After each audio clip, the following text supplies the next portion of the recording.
Hello friends, good morning everyone. My name is Suraj Kumar. जैसे कि GK के डे 2 में आपका बहुत बहुत स्वागत है। जैसे कि हम डे 1 डे 2 ऐसे करके लिख देंगे ताकि आपका खोजने में आसानी होगी।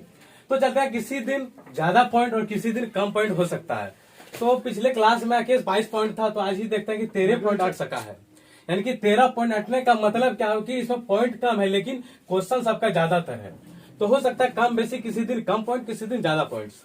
तो आज कम है तो किसी दिन हम मैनेज करके आपको ज्यादा दे देंगे। तो चलता है, स्टार्ट करते हैं। पहला पॉइंट क्या लिखा है सबसे पहले? तो सबसे पहले लिखा है सबसे प्राचीन वेद ऋग्वेद एवं सबसे बाद का वेद जो है अथर्ववेद। यानी कह सकते हैं सबसे पुराना वेद कौन सा है तो ऋग्वेद है, और सबसे बाद का यानी कि सबसे नया वेद भी पूछ सकता है तो कौन सा है तो अथर्ववेद है। नया कह नहीं सकते इसको, अगर पूछ दे क्वेश्चन तो कोई ठिकाना नहीं, तो नया कह सकते हैं इसको अथर्ववेद को। और सबसे पुराना ऋग्वेद। ये भी क्या खतरनाक पॉइंट है। जहां हम के लिख देते हैं, इसका मतलब क्या हुआ कि ये सारा पॉइंट आपका इंपॉर्टेंट है, लेकिन खतरनाक का मतलब क्या हुआ कि कुछ कुछ ज्यादातर पॉइंट आपको एग्जाम में ज्यादातर देखने को मिलता है, वो सब पॉइंट आपका खतरनाक हो जाता है। और सारा पॉइंट हम लाते हैं तो चुन चुन के भिवियाई पॉइंट ही लेकर आते हैं। तो चलता है, दूसरा पॉइंट है वेदों को भली भांति समझने के लिए 6 वेदांगों की रचना हुई है। वेदों को भली भांति समझने के लिए कितने वेदांगों की रचना हुई है तो 6 वेदांग। पहला क्या है? शिक्षा। दूसरा है ज्योतिष। तीसरा है कला, और चौथा व्याकरण, और पांचवा निरुक्त, और छठा जो है तथा लिख के हम कर दिए, छठा जो है छंद है। यानी कि वेदों की भली भांति समझने के लिए कितने वेदांग है? 6। कौन कौन? शिक्षा, व्याकरण, कला, निरुक्त, छंद, और क्या बचा है? ज्योतिष। फिर चलते हैं पुराणों में। पुराणों में मत्स्य पुराण सबसे प्राचीन तथा प्रमाणिक है। यानी पूछ दे पुराण में सबसे प्राचीन पुराण कौन सा है तो मत्स्य पुराण है। पहला क्वेश्चन बन जाता है। और एक और क्वेश्चन इसी में बन जाता है कि सबसे प्रमाणिक पुराणों में से कौन सा है तो मत्स्य पुराण है। फिर चलता है पुराणों के रचयिता लोमहर्ष अथवा इनके पुत्र अग्रश्रवा को माना जाता है। क्वेश्चन देखिएगा, इसमें कभी दे देगा पुराणों के रचयिता। ध्यान देखना, ऑप्शन में क्या रहेगा? पुराणों के रचयिता कौन है तो दे दे। ऑप्शन में कभी ये दिया रहेगा, इनके पुत्र वाला नहीं दिया रहेगा, या फिर कभी ये चीज नहीं दिया रहेगा। मतलब मान लेते हैं कि ऑप्शन में ये दिया रहेगा, आंसर ये रहेगा, और 3 कुछ अलग चीज दिया रहेगा, तो आपको ये चीज मारना है। अगर दे देता पुराणों के रचयिता ऑप्शन 3 अलग और उसके पुत्र का नाम ये दे देता है तो आपको ये चीज मारना है। तो क्या करना? दोनों चीज आपको ध्यान में रखना। पुराणों के रचयिता लोमहर्ष अथवा इनके पुत्र अग्रश्रवा को माना जाता है।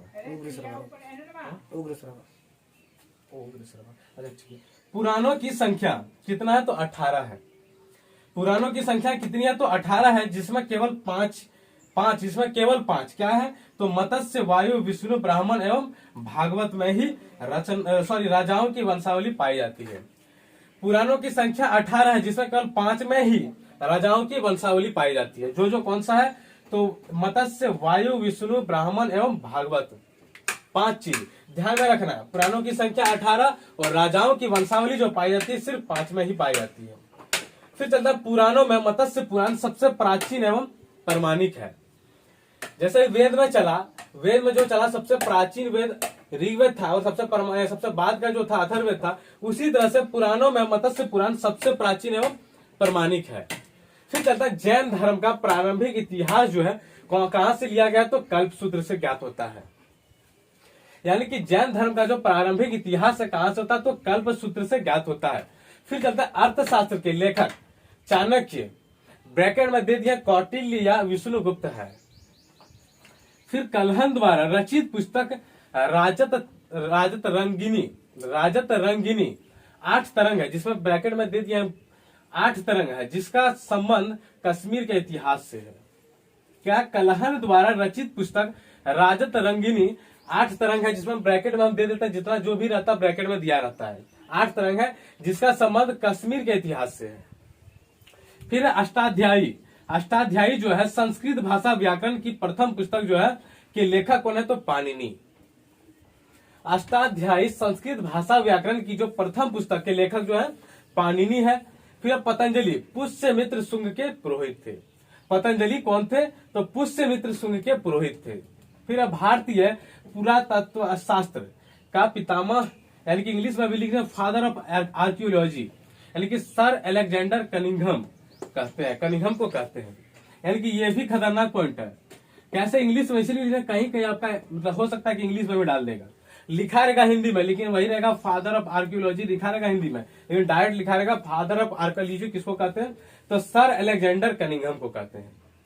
फिर है अंतिम पॉइंट जो है, सर्वप्रथम सिक्कों पर लेख लिखने का कार्य यवन शासकों ने किया। सर्वप्रथम सिक्कों पर लेख लिखने का कार्य किसने किया, तो यवन शासकों ने किया। तो वही बोल रहे थे क्या कि किसी दिन ज्यादा पॉइंट हो सकता है, किसी दिन कम पॉइंट हो सकता है, अगर एवरेज लेके चलेंगे तो 20 से 25 पॉइंट आपका हो जाएगा। तो चलता है फिर से एक बार हम ऊपर ऊपर उड़ा के कंप्लीट कर देते हैं ताकि अच्छा रहेगा। सबसे प्राचीन वेद ऋग्वेद एवं सबसे बाद का वेद अथर्ववेद। वेदों को भली भांति समझने के लिए 6 वेदांगों की रचना हुई, जो है शिक्षा, ज्योतिष, कला और व्याकरण और निरुक्त और छंद।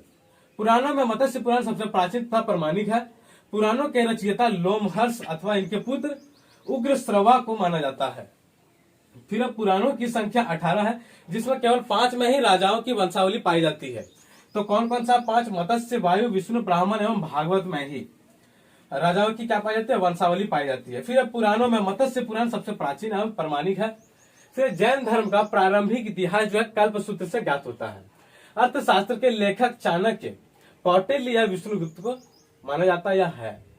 कलहन द्वारा रचित पुस्तक राजतरंगिनी 8 तरंग है, जिसका संबंध कश्मीर के इतिहास से है। फिर अष्टाध्यायी संस्कृत भाषा व्याकरण की प्रथम लेखक कौन है, तो पाणिनि है। फिर पतंजलि पुष्यमित्र सुन के क्या थे, पुरोहित थे। भारतीय पुरातत्व शास्त्र का पितामह, father of archaeology, sir Alexander Cunningham को कहते हैं। सर्वप्रथम सिक्कों पर लिखने का, लेख लिखने का जो कार्य यवन जो है कार्य जो किया, किसने किया, तो यवन शासकों ने किया।